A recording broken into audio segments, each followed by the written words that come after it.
What's up guys, welcome back to my channel and hope you guys are doing good in this pandemic period. So Man United have been defeated by Arsenal 1-0 at Old Trafford, and it's a good day for them because they've won a game against a big six away from home after like how many years, after a decade, and it's been well deserved for them because they had that intent, they had that hard work in that game, and they had to take 3 points, and we were so lackluster, you can say, in midfield. Let that be Paul Pogba or Luke Shaw mostly, or you say some of those off games where Bruno Fernandes, Van der Beek doesn't get many time, and Nemanja Matic, you say, and Van Bissaka being a 50-50, then Rashford trying, Greenwood trying. So everything had been a bit less from Manchester United and much more greater in the Arsenal side, and they well deserve, as I said, and we're gonna talk about this in every minute detail possible. And if you argue, then Paul Pogba and Luke Shaw, I can make up a video of 20-25 minutes. I have much more to speak about that, but we don't do that here. Those ideas and what all things need to be improved, not like a biased opinion, or you say a particular you're targeting or trolling someone so badly. In fact, also a point that we need to do that. We will be doing this in this video. So without wasting any time, let's get this started.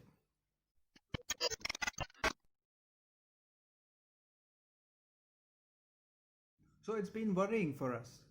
We don't understand what was the logic today or what was the tactic today, because we seem to be in a low block and we seem to be pressing those players as well. So this Arsenal isn't the last year's Arsenal, who is so much error prone in defense. Not like we have Mustafi or David Luiz, who is like premature kids who like gave away the balls last season. Not like that.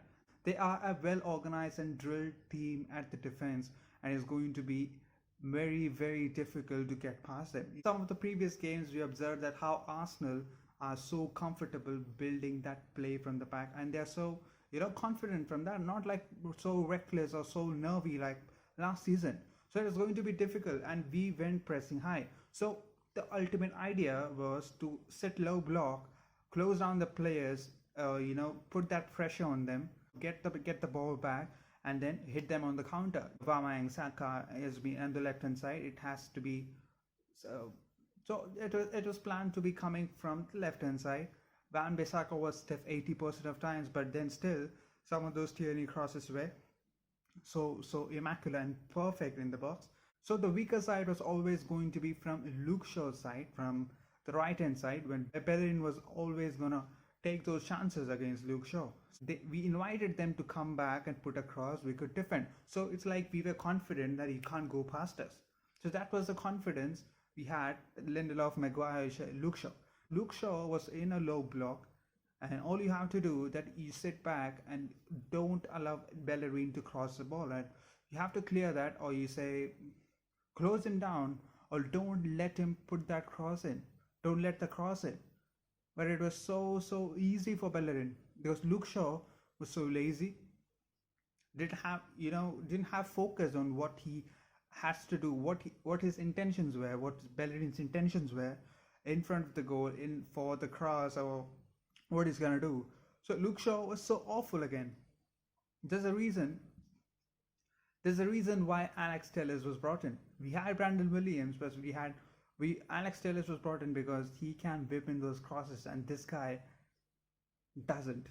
So it's also a responsibility for the centre backs, that if you're inviting them to come over us, that you're inviting Arsenal, but being in a low block and you're inviting the pressure, you have to be marking those mans, or you have to be marking that man who are in the box. You could see Aubameyang being offside and setting himself up for a tap in, and no one is marking him, all a ball watching. That Bellerin chance that we talked about in a Luke Shaw, he beats Luke Shaw and puts a well pinpoint cross, and Aubameyang was just there for a tap in, just missed it. That was shameful. Paul Pogba for Manchester United. So as I said, I could never mind putting a 20-minute video on Paul Pogba, only Paul Pogba for Manchester United this season or the previous season, but I won't do that. because that's just a waste of time. Paul Pogba in a midfield. Now look from the view of Arsenal players. They are gonna target some of our players: Maguire, Paul Pogba, Rashford because you can't give him space, Bruno Fernandes. If you stop him, the creativity is gonna, you know, finish off. And so these are the four things that Arsenal will be aiming for. Paul Pogba, whenever he gets the ball, three of the defenders, or you say three of the midfielders, are gonna round him up, or surround him up. And you know what Paul Pogba does? He tries to dribble past three of them, which he fails miserably, and he never learns. Whenever he gets the ball, you have to be, you don't have to be fancy. Nobody's gonna see your fancy stuff, or we don't like it. They don't like it, to be honest, because that's not fancy anymore. You have been putting up those awful performances week in week out, and this time too you prove to be like one of the awful perform. And even this time it was so awful to watch. But you have to be doing some basic stuffs, basic passes. We don't expect anything from you, because whenever the ball comes to Paul Pogba, it has to be a nervous moment for him. For us who are watching him, don't dance in front of them. Just give a fucking pass. Give a damn basic pass. And what about conceding a penalty? That was so reckless. We talked about basic things. We had talked about basic errors. Now you're on that side when the ball is played. Bellerin is the one you're marking. Or you're not aware of Bellerin. So when you're going for the ball, you have to have your eyes there and see what Bellerin. He obviously was reaching before Paul Pogba, and he obviously was reaching the ball before Paul Pogba, and it was terrible. It was terrible. And at that time, at 67th minute, at 70th minute, when everything is nil nil, and you put up that foot wrong, and it's a penalty. And to be honest, De Gea isn't saving penalties. That doesn't happen. We had that against Crystal Palace, and boom, it was retaken. So De Gea saving penalties. No, Aubameyang was always going to put it in, and so it was hands up. 1-0 for Arsenal. So talking about not capitalizing the chances.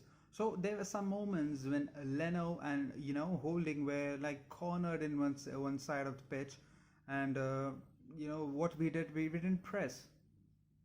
You could have had that 1v2 or 2v2 situation and burnt Leno in pressure, but we didn't do that. At some moments you see that Holding was there, and Bernardino has only the one option to pass it to Tierney or just clear it out. So at those moments, Liverpool and Man City would have been pressing him so high, and would be making him nervous. But we didn't do that. So we have to capitalize those chances. That pressing too could have been something out of the tactics we could use. Maybe not the tactics that we want to use, or we will be like saving those energy for those counter attackings, or some long balls into the for Rashford to get in one-on-one against Bern Leno. But these are some basic stuffs. You have to put those, put Leno under pressure. He was so comfortable at the back, and we lost it also there. That has to be one of those works from the forwards.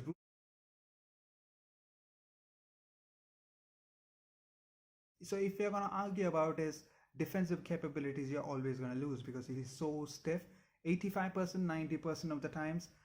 And at these kind of games, when you see Arsenal and us, Arsenal had someone like Tierney and Bellerin. Tierney always was gonna not pass Van Bissaka, but when he did, those 10% of times he was in a position, and he was given that space and given that chance, he's gonna put those crosses into the middle of the box, pinpoint cross. Just you have to have a man there to finish that off. And same is with Bellerin, and same is with Hector Bellerin. He has that ability, he has that capability to cross, but we don't do that. We doesn't have that.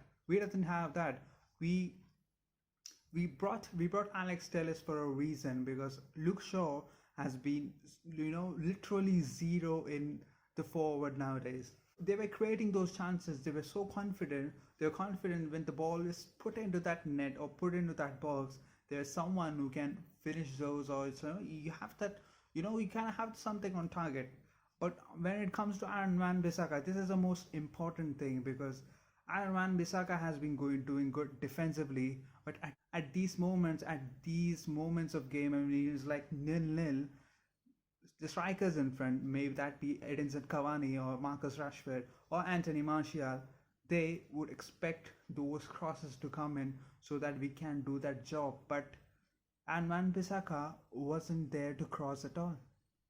You could sense that, and this is one of those weaknesses that, or all our rival fans would be talking about, all our own fan base would be talking about, that Aaron Van Bissaka look deadly against Leipzig and Paris Saint-Germain, but he needs to up his levels and do that in the attacking sense to these type of games.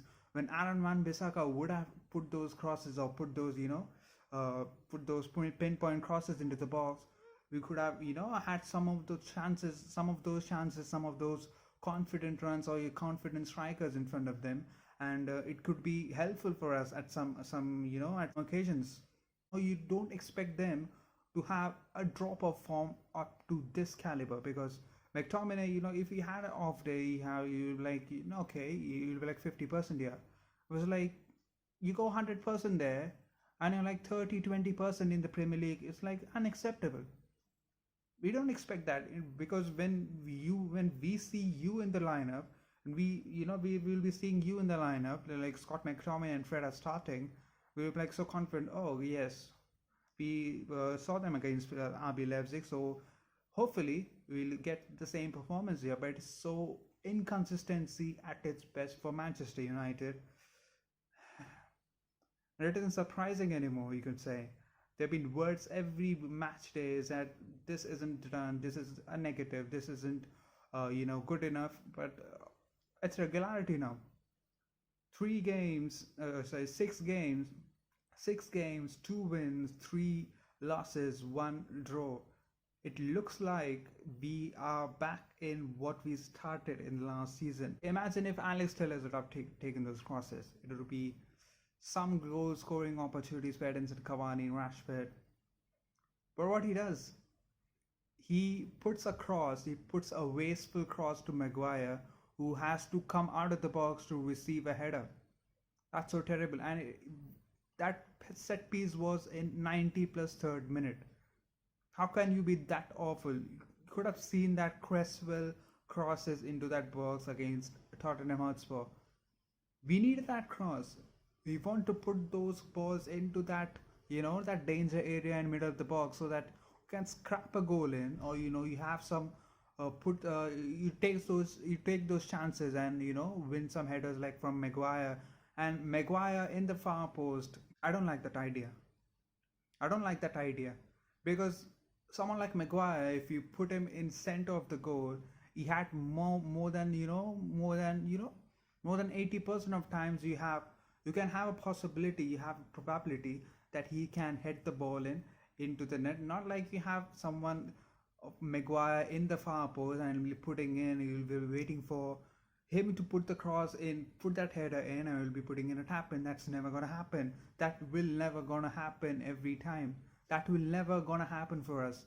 And we are trying that, and it's so wasteful, and it looks like we look like a fool there in set pieces. From corners, it's okay. From set pieces, putting Maguire in the far post is not gonna help. That's not a good idea for me. Put him in the center and ask him to head the ball. He's a bit more physical. He can jump and put that into the back of the net. We don't do that. And there's Luke Shaw taking those crosses. So in the end, we could be arguing about who is better, Ole, Arteta, Frank Lampard. That's not gonna end, because we have much more bigger problems to deal with. We have to work on it, because Champions League and Premier League, and you have much more congestions coming up in the Carabao Cup, FA Cup, and we have to be stiff enough. We have to be having our heads up and work hard and put those performances, because 6 games in, 2 wins, 1 draw, 3 loss, and we are put in the same situation like last season, because we were so terrible last season in the start after the Chelsea 4-0, and here we have started with a 3-1 defeat to Crystal Palace and a 6-1 hammering to Spurs and a 1-0 defeat to Arsenal after being in a great form. So if you like the video, please hit that like button, and if you are yet to subscribe, please hit that subscribe button. So Istanbul is coming up next, Everton, then EFL games, and an international break, which is a useless break for me. I don't like it. I hate it to the core. And you have to sort this out. Everything is going to sort out, and everything is every game is a do or die for Ole Gunnar Solskjaer. Twitter is gonna explode. Twitter is gonna write explode because Ole has lost the game again.